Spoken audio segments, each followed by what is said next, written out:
Guthrie, NewsNation sources confirming the FBI has contacted Mexican authorities in connection to this case.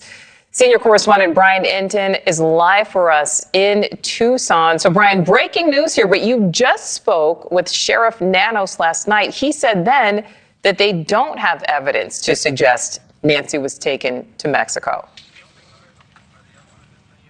Yeah, and I don't think there is any evidence to say that Nancy is in Mexico, but at the same time, this is what's new and interesting. There is a federal law enforcement source who confirmed to our Libby Dean that the FBI has now been in contact with Mexican authorities in connection with the Nancy Guthrie case. So obviously they are keeping that possibility open. And remember, the border is very, very close to where I am right now at Nancy Guthrie's house. It's just about an hour to an hour and a half from here. It's close to where we saw that SWAT raid the other night in connection with the case. So now officially the FBI is in contact with Mexican officials.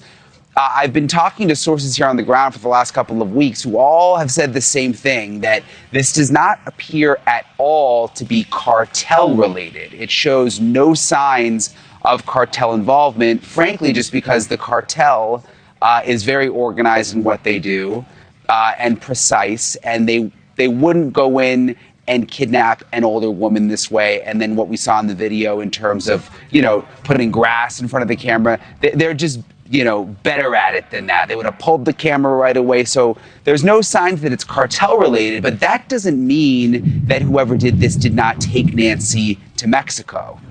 It's two separate issues there, which could be the reason now we're finding out that the FBI has been in contact with Mexican authorities, Nicole. And Brian, really quickly, back to your one-on-one interview with the sheriff last night. He does tell you he is confident that this case will be solved. He does, and he's said that all along.